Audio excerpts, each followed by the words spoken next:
She was a beacon of enthusiasm, a natural. Tamarie Tollison, just 28 years old, held a position envied by thousands. Senior Orca trainer at SeaWorld San Diego.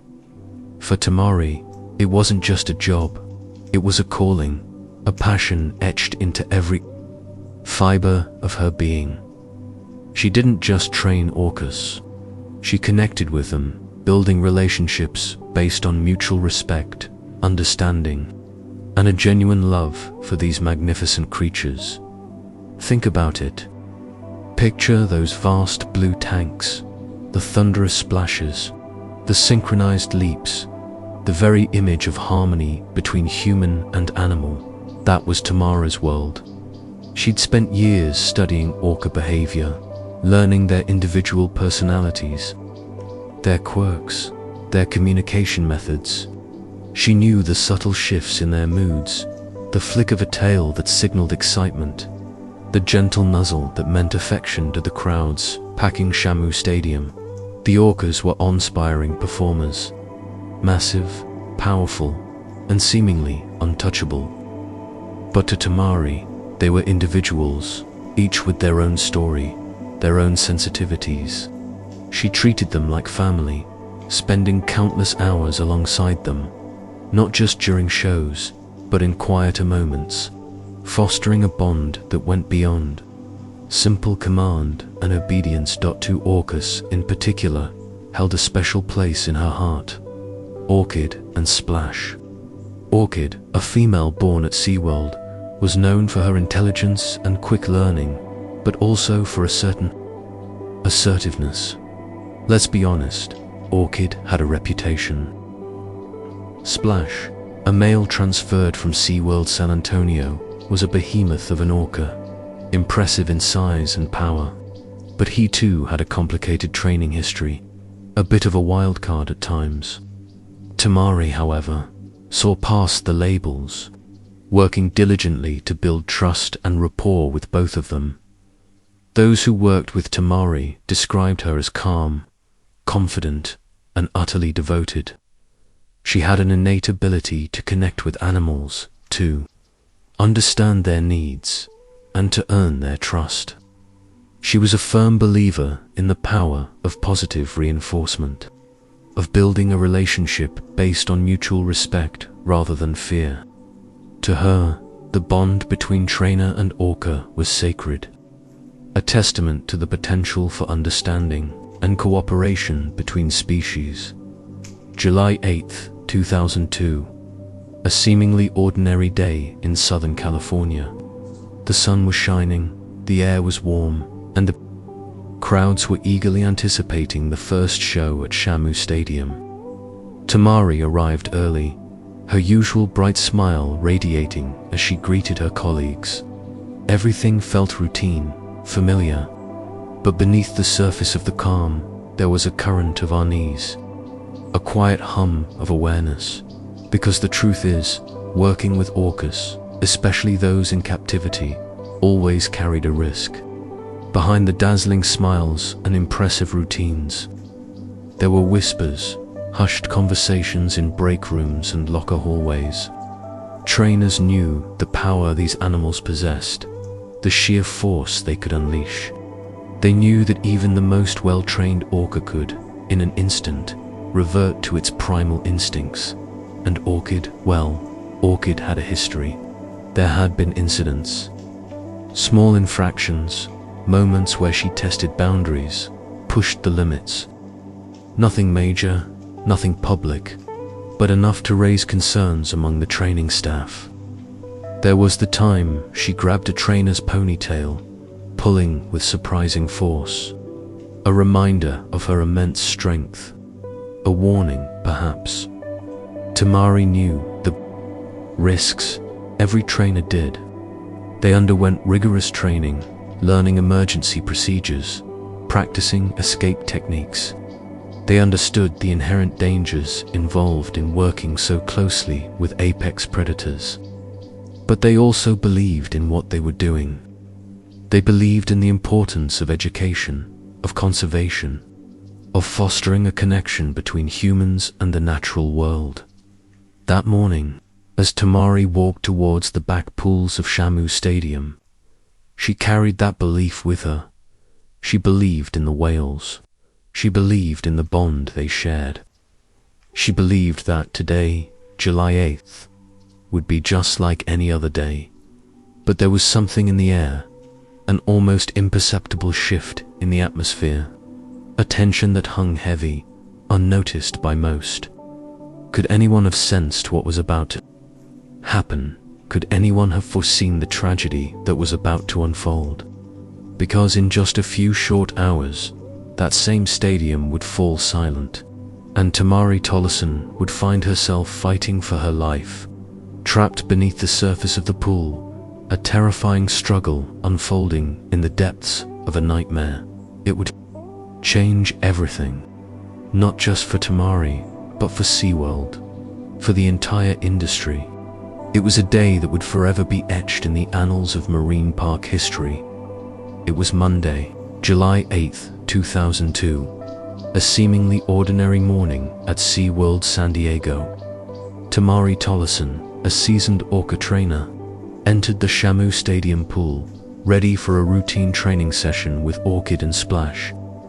Little did she know, this day would forever alter her life and ignite a chain of events that would challenge the very foundations of SeaWorld.ta. Marie began the session, her voice calm and reassuring as she gave cues to Orchid, a 14-year-old female known for her intelligence but also her occasional assertiveness. Splash, a larger male, circled nearby. Everything seemed normal, but beneath the surface, a shift was occurring. A subtle change in the orca's behavior that only a trained eye might detect. Then, in an instant, the routine shattered. Orchid, without warning, seized Tamarie's left foot in her powerful jaws. The water exploded as Tamarie was yanked beneath the surface, dragged down by an animal weighing thousands of pounds. A radio crackled with frantic calls. Recall, recall. Trainers screamed, activating emergency signals. But the orcas didn't respond. Splash joined the attack, his massive form surging forward to assist Orchid. Tamarie was caught between the two. Whales pulled in different directions, her body twisting violently in the water. Above, trainers watched in horror, the blue of the pool turning ominously red. The once clear water now churned with blood. Panic gripped the pool deck. Trainers scrambled for anything that might distract the orcas, noisemakers, targets, even food, but nothing worked. Tamarie was completely at the mercy of these enormous creatures. Beneath the surface, chaos reigned. The water muffled the shouts and alarms. Tamarie struggled to break free, her lungs burning as she fought for air. All she could see were the dark, powerful forms of Orchid and Splash. Her oxygen depleted, her vision blurred. She was drowning, trapped in a nightmare of teeth and muscle. For what seemed like an eternity, Tamarie was held captive in the depths of Shamu Stadium. 30 agonizing seconds passed, each one bringing her closer to the brink. It looked as though she wouldn't resurface, that this was her end. Above the surface, senior trainers made a snap decision. Desperate, they initiated a false recall. Signal, a psychological cue designed to trigger a submissive response in the orcas. It was a long shot, a last-ditch effort to regain control of the situation. The signal echoed through the water, and miraculously, it worked. Orchid released her, grip first, followed by Splash. Tamarie's lifeless body floated to the surface. For a moment, she remained motionless, suspended in the water like a discarded doll. Then, with a desperate gasp, she coughed, sputtering water, her eyes wide and unfocused. She was alive, but barely. Trainers leaped into action, pulling from the pool onto a waiting stretcher. The scene was gruesome. Her left arm was grotesquely twisted, a compound fracture with bone protruding through the skin. Her foot was mangled, bearing the full force of Orchid's bite.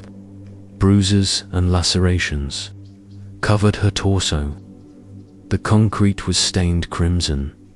Tamarie, though in excruciating pain, remained conscious. She could hear the frantic voices, see the horrified faces. As she was rushed through a service gate, away from the public eye, she knew her life had irrevocably changed. The pool had turned red. At the hospital, doctors worked tirelessly to stabilize Tamarie. Her arm was surgically repaired, pins and plates inserted to hold the shattered bones in place. Her foot was bandaged, the extent of the damage still unknown. She was sedated, her body racked with pain, her mind reeling from the trauma. But as Tamarie fought for her physical recovery, another battle was brewing behind the scenes at sea. The focus quickly shifted from concern for Tamarie's well-being to damage control. How could they spin this incident? How could they protect their image? Then the narrative began to take shape. A training accident, a trainer positioning error. Anything to deflect blame from the Orcas and the park itself. Official statements were carefully crafted, omitting crucial details. There was no mention of the prolonged struggle underwater, the involvement of 2 whales, or the desperate emergency recall signal. The public was told a trainer had sustained an injury during a routine session. The truth was being carefully sanitized. Why the cover-up? Was it about protecting Tamarie's privacy, or about safeguarding SeaWorld's reputation? And if this had happened before, how many other incidents had been swept under the rug? The questions began to mount, casting a dark shadow over the sunny facade of Shamu Stadium. In the days following the attack, Tamarie remained in the hospital, her future uncertain. Meanwhile, whispers began to surface, tales of Orchid's past aggression. Internal reports revealed a history of troubling behavior. Incidents where the Orca had tested boundaries, even grabbed a trainer by the ponytail.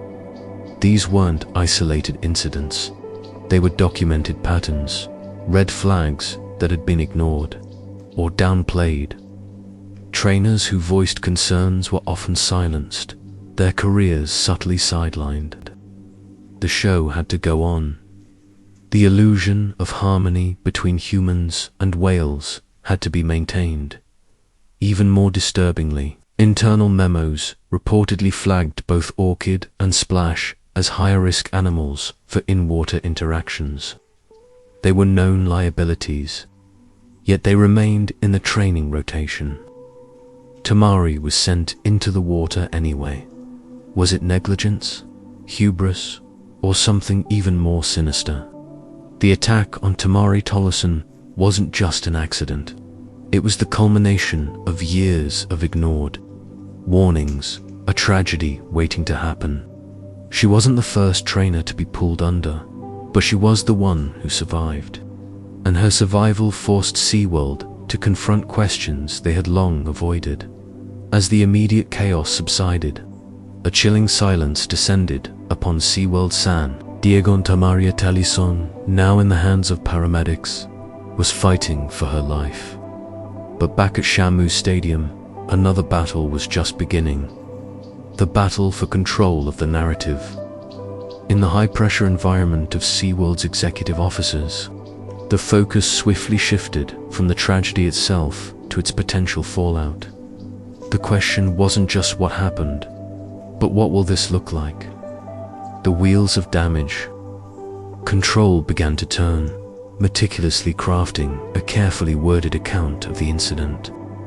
The goal, to minimize negative publicity, protect the SeaWorld brand, and prevent any regulatory backlash.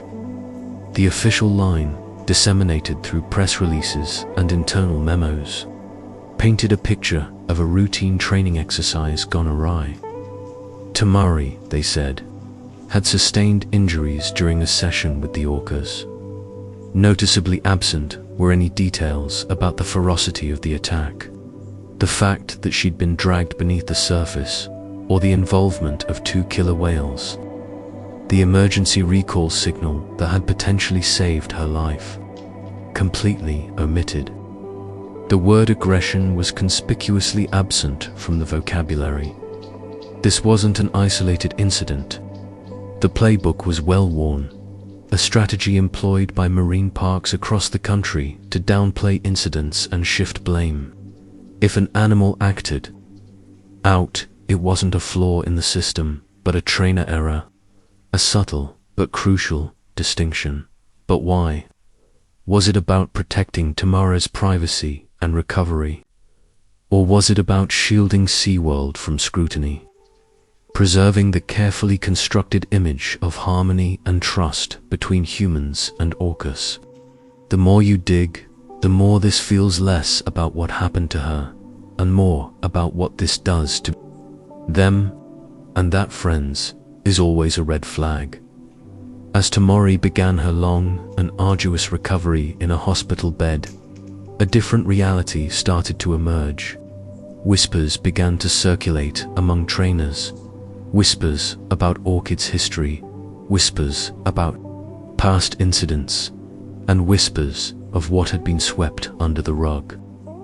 Orchid, the dominant female involved in the attack, wasn't a stranger to aggressive behavior. Back in 1996, she had reportedly grabbed a trainer by the ponytail, dragging them into the water. No major injuries were sustained then, but the incident served as a stark reminder of her power and potential for unpredictability. And that wasn't all. Internal reports, later unearthed and made public, revealed a pattern of behavioral red flags involving both Orchid and Splash. Incidents of unresponsiveness, irritation, and unpredictable actions during training sessions. These weren't isolated anomalies, but documented trends. Former trainers, speaking anonymously years later, described a culture where raising safety concerns could jeopardize your career.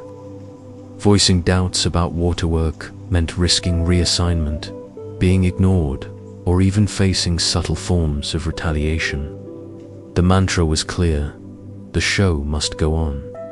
The illusion of control had to be maintained. Even more disturbingly, internal memos purportedly flagged both Orchid and Splash as higher-risk animals for in-water interactions. They weren't just difficult whales, they were known liabilities. But despite these warnings, Tamarie was sent into the water anyway. Was it overconfidence? Negligence? A reckless disregard for safety in the pursuit of profits? Tamarie Tollison's attack wasn't an isolated accident. It was the latest chapter in a long and troubling history of near misses and suppressed information. She wasn't the first trainer to be pulled under, but she was perhaps the most prominent. Her survival forced SeaWorld to confront questions it had been evading for years, while Tamarie embarked on a journey of physical and emotional healing. A very different kind of silence settled in. She never gave a public statement, never granted an interview, never wrote a memoir. Quietly, without fanfare, Tamarie Tollison never returned to working with orcas. Her absence spoke volumes.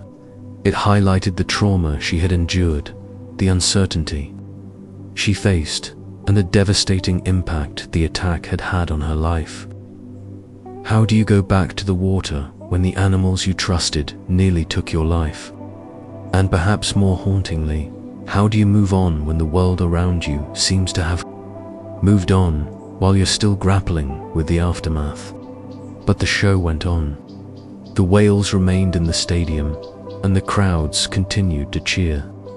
And beneath the surface, the unanswered questions continued to swirl, casting a dark shadow over SeaWorld's carefully crafted image. What was the true?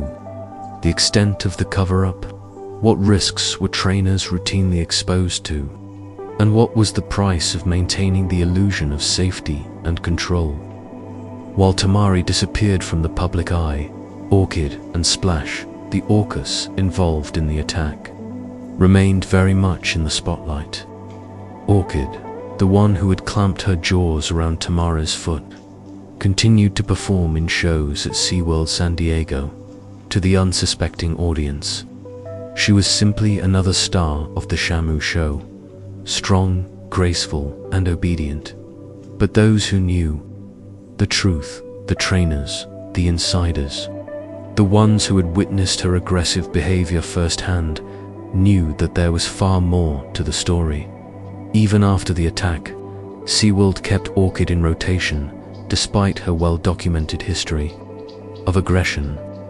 No formal announcement was made, no press release issued, no acknowledgement to the public that a trainer had nearly died because of her actions. The official statement released by SeaWorld in the days following the incident carefully characterized the event as a training-related accident, vague, carefully worded, and devoid of any mention of aggression or the life-saving emergency recall signal. The public was told that nothing unusual had occurred, but inside the training rooms, behind the stadium walls, everything had changed. The whales that once inspired wonder now carried a shadow of fear and uncertainty. The trainers grew more cautious, and the unspoken question, what if it happens again, never fully left the pool. Tamarie's silence only deepened the mystery. If the whales were still performing and the trainer had vanished, what was SeaWorld trying to protect? Years later, the 2013 documentary Blackfish exposed the psychological toll of captivity on orcas and the dangers that trainers faced. Tamarie's name appeared in it, though not in the way you might expect. She never gave an interview, never shared her story directly, but her experience was part of the film's powerful case study. Her silence became a statement, because what happened to Tamarie Tollison wasn't just an accident. It was part of a pattern, a history of trainers being placed in dangerous situations and told to smile through it. Her absence from the stage, her name in the training logs, her injuries that day in July 2002, they helped awaken a movement. Her story, whether she meant it to or not, forced people to start asking difficult questions. What else has been hidden? And how many more stories like hers have yet to surface?